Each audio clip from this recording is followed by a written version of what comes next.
Hallelujah. ദൈവത്തിൻ്റെ വലിയ കൃപ കൊണ്ട് അസുഖങ്ങളോ അതുപോലെ അസ്വസ്ഥതകളോ ഒന്നും ഉണ്ടാകാതെ തണുപ്പുണ്ടായിട്ടും യാത്ര വളരെ ദുഷ്കരമായിരുന്നിട്ടും അസുഖങ്ങളൊന്നും ഉണ്ടാവാതെ ഇപ്പോൾ വേളാങ്കണ്ണി വരെ എത്തുവാൻ കർത്താവ് വലിയൊരു കൃപ നൽകി. ഹല്ലേലൂയ. നമ്മൾ ഈ ദേവാലയത്തിൽ കൂടി തീർത്ഥാടനം നടത്തിയാൽ അല്ലെങ്കിൽ നന്മ ചെയ്താൽ മാത്രം നമ്മൾ സ്വർഗത്തിൽ പോകും. ചില ആളുകൾ പറയും നന്മ ചെയ്ത് ജീവിച്ചാൽ മതി, ദൈവത്തെ അറിഞ്ഞില്ലെങ്കിലും നമ്മൾ സ്വർഗത്തിൽ പോകുന്നു. പക്ഷേ നന്മ ചെയ്ത് ജീവിച്ചാൽ മാത്രം മതിയെങ്കിൽ, നന്മ ചെയ്ത് ജീവിച്ചാൽ മാത്രം സ്വർഗത്തിൽ പോകുമെങ്കിൽ നിരീശ്വരവാദികളൊക്കെ സ്വർഗത്തിൽ പോകണ്ടേ? ക്രിസ്തുവിന് മുമ്പും നന്മ ചെയ്തിരുന്ന ഒരുപാട് ആളുകളുണ്ടായിരുന്നു. നന്മ ചെയ്താൽ മാത്രം സ്വർഗത്തിൽ പോകുമായിരുന്നുവെങ്കിൽ ക്രിസ്തുവിന് ഈ ഭൂമിയിലേക്ക് വരേണ്ട കാര്യമില്ലായിരുന്നു, കുരിശ് ചുമക്കേണ്ട കാര്യമില്ലായിരുന്നു. ക്രിസ്തുവിനെ രക്ഷകനും നാഥനുമായിട്ട് സ്വീകരിച്ചെങ്കിൽ മാത്രമേ സ്വർഗത്തിൽ പ്രവേശിക്കാൻ സാധിക്കുകയുള്ളൂ. അതാണ് ക്രിസ്തു നമ്മളെ പഠിപ്പിച്ച പാഠം. അതല്ലായിരുന്നുവെങ്കിൽ ക്രിസ്തുവിനെ ഭൂമിയിലേക്ക് വരേണ്ടിയിരുന്നില്ല, കുരിശ് ചുമക്കേണ്ടിയിരുന്നില്ല, പാടുപെട ഏൽക്കേണ്ടി ഇരുന്നില്ല. അപ്പസ്തോല പ്രവർത്തനത്തിൽ 10-ാം അധ്യായത്തിൽ നമ്മൾ കാണുന്നുണ്ട്, കേസറിയയിൽ കൊർണേലിയൂസ് എന്നൊരാളുണ്ടായിരുന്നു. അയാളെക്കുറിച്ച് വചനം പറയുന്നത് അവനും കുടുംബവും ദൈവഭയവും ദൈവഭക്തിയും ഉള്ള ആളുകളായിരുന്നു. ദൈവഭയം ഉണ്ടായിരുന്നു, ദൈവത്തോട് വളരെ ഭക്തി ഉണ്ടായിരുന്നു. അത് മാത്രമല്ല നന്മ ചെയ്യുന്നവനുമായിരുന്നു. ഒരുപാട് ദാനധർമ്മം ചെയ്യുന്ന ഒരു വ്യക്തിയുമായിരുന്നു.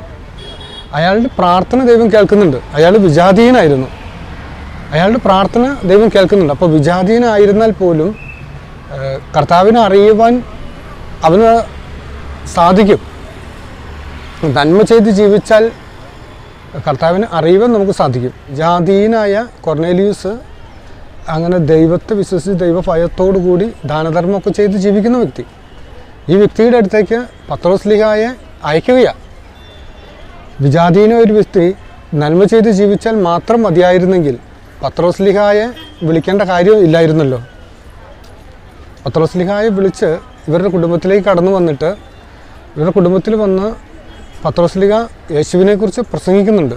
അപ്പോസ്തല പ്രവർത്തനം 10:35 പറയുന്നുണ്ട്, അവിടുത്തെ ഭയപ്പെടുകയും നീതി പ്രവർത്തിക്കുകയും ചെയ്യുന്ന ആരും ഏത് ജനതയിൽപ്പെട്ടവനായാലും കർത്താവിന് സ്വീകാര്യനാണ്. കർത്താവിന് സ്വീകാര്യനാണ്. ഏത് ജനതയിൽപ്പെട്ടവനായാലും നന്മ ചെയ്ത് ജീവിച്ചാൽ കർത്താവിന് സ്വീകാര്യനാണ്. അവരുടെ പ്രാർത്ഥന ദൈവം കേൾക്കുന്നുണ്ട്. പക്ഷേ യേശുവിനെ രക്ഷകനും നാഥനുമായിട്ട് സ്വീകരിച്ച് സ്വന്തം ഹൃദയത്തിൽ ഏറ്റുപറയുമ്പോൾ മാത്രമാണ് അവന് സ്വർഗരാജ്യം അവകാശമായിട്ട് ലഭിക്കുന്നത്. 36-ാമത്തെ തിരുവചനത്തിൽ പറയുന്നുണ്ട്, സമാധാനത്തിന് സദ്വാർത്ത. ഈ സദ്വാർത്ത യേശു ക്രിസ്തുവിലൂടെയാണ് വിളംബരം ചെയ്തിരിക്കുന്നത്. മനുഷ്യർക്ക് നന്മ ചെയ്ത് ജീവിക്കാം. നന്മ ചെയ്യാൻ ഓരോ മനുഷ്യൻ്റെ ഉള്ളിലും ദൈവത്തോടുള്ള ആഗ്രഹം ഉണ്ട്, അതനുസരിച്ച് ജീവിക്കാനുള്ള സാഹചര്യങ്ങളുമുണ്ട്. എന്നാൽ യേശു ക്രിസ്തുവിലൂടെയാണ് സമാധാനത്തിന് സദ്വാർത്ത ലോകത്തെ അറിയിച്ചിരിക്കുന്നത്. 7-ാമത്തെ തിരുവചനത്തിലൂടെ ഇവിടെ പറയുന്നുണ്ട്, ആ കാലഘട്ടത്തിൽ ആ സമയത്ത് യഹൂദയായിൽ നടന്ന സംഭവങ്ങൾ നിങ്ങൾക്ക് അറിവുള്ളതാണല്ലോ.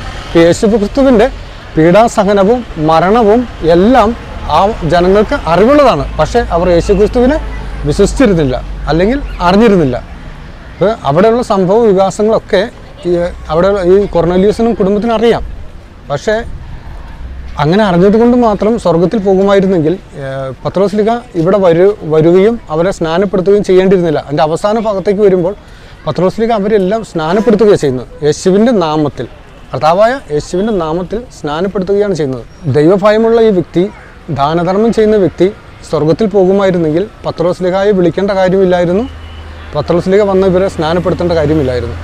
അപ്പോൾ യേശു ക്രിസ്തുവിലൂടെ മാത്രമേ രക്ഷയുള്ളൂ, യേശു ക്രിസ്തുവിലൂടെ മാത്രമേ സ്വർഗത്തിൽ പ്രവേശിക്കുകയുള്ളൂ. നന്മ ചെയ്ത് ജീവിച്ചതുകൊണ്ട് മാത്രം ഒരാളും സ്വർഗത്തിൽ പോകുന്നില്ല എന്നുള്ളത് ഇവിടെ വ്യക്തമാണ്. നമുക്കും നമ്മുടെ ചുറ്റുമുള്ള ജനതയ്ക്ക് യേശുവിനെ അറിയുവാനും യേശുവിനെ മനസ്സിലാക്കുവാനുമുള്ള സാഹചര്യം ഉണ്ട്. ധ്യാനകേന്ദ്രങ്ങളിലൂടെയും ഓരോ വ്യക്തികളിലെ അത്ഭുത രോഗശാന്തി മൂലവും യേശുവിനെ അറിയുവാൻ സാധ്യതയുണ്ട്. ഈ യേശുവിനെ അറിഞ്ഞ് ലോകത്തിൻ്റെ രക്ഷയ്ക്കായിട്ട് ഈ ഭൂമിയിലേക്ക് കടന്നു വന്നവൻ, നമ്മുടെ പാപങ്ങൾക്ക് പരിഹാരമായവൻ കർത്താവായ യേശുക്രിസ്തു മാത്രമാണെന്ന് വിശ്വസിച്ച് അത് സ്വീകരിച്ച് ഏറ്റുപറയുമ്പോൾ മാത്രമേ നമുക്ക് സ്വർഗരാജ്യം ലഭിക്കുകയുള്ളൂ. കൊർന്നേലിയുസിനും ഇവിടെ ദൈവത്തിൻ്റെ ദർശനം കിട്ടുന്നു. പത്രോസ്ലിഹായ്ക്കും ദൈവത്തിൻ്റെ ദർശനം കിട്ടുന്നു. കൊർന്നേലിയുസിന് കിട്ടിയ ആ ദർശനത്തിന് അടിസ്ഥാനമാക്കിയാണ് കൊർന്നേലിയുസ് തൻ്റെ ദൂതന്മാരെ, ഭൃത്യന്മാരെ പത്രോസ്ലിഹായെ വിളിക്കുവാൻ, തൻ്റെ ഭവനത്തിലേക്ക് ക്ഷണിക്കുവാൻ ആളയച്ചത്. പത്രോസ്ലിഹ കടന്നു വരുമ്പോൾ അവിടെ ഒരുപാട് ആളുകളുണ്ടായിരുന്നു, വിജാതീയരായ അനേകം ആളുകളുണ്ടായിരുന്നു. അവരെല്ലാവരും മാമോദീസ സ്വീകരിച്ചു എന്നാണ് പറയുന്നത്. അപ്പോൾ യേശുവിൻ്റെ നാമത്തിൽ മാമോദീസ സ്വീകരിച്ച് യേശുവിനെ രക്ഷകനും നാഥനുമായിട്ട് സ്വീകരിക്കുന്നവർക്ക് മാത്രമേ സ്വർഗരാജ്യം അവകാശമാക്കുവാൻ സാധിക്കുകയുള്ളൂ. നന്മ ചെയ്ത് ജീവിച്ചാൽ മാത്രം മതിയായിരുന്നെങ്കിൽ ഇന്ന് ചൈനയിലും അതുപോലെ യുക്തിവാദികളുടെ ഇടയിലൊക്കെ അവരൊക്കെ സ്വർഗരാജ്യത്തിൽ പ്രവേശിക്കുമായിരുന്നു. എന്ന് യേശുവിന് ഈ ഭൂമിയിലേക്ക് വരേണ്ട കാര്യമില്ലായിരുന്നു.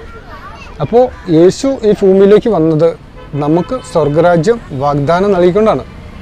യേശുവിനെ നമ്മുടെ രക്ഷകനും നാഥനുമായിട്ട് സ്വീകരിക്കുമ്പോഴാണ് നമുക്ക് സ്വർഗരാജ്യം ലഭിക്കുന്നത്. ഹല്ലേലൂയ. ദൈവം സമർത്ഥ അനുഗ്രഹിക്കട്ടെ.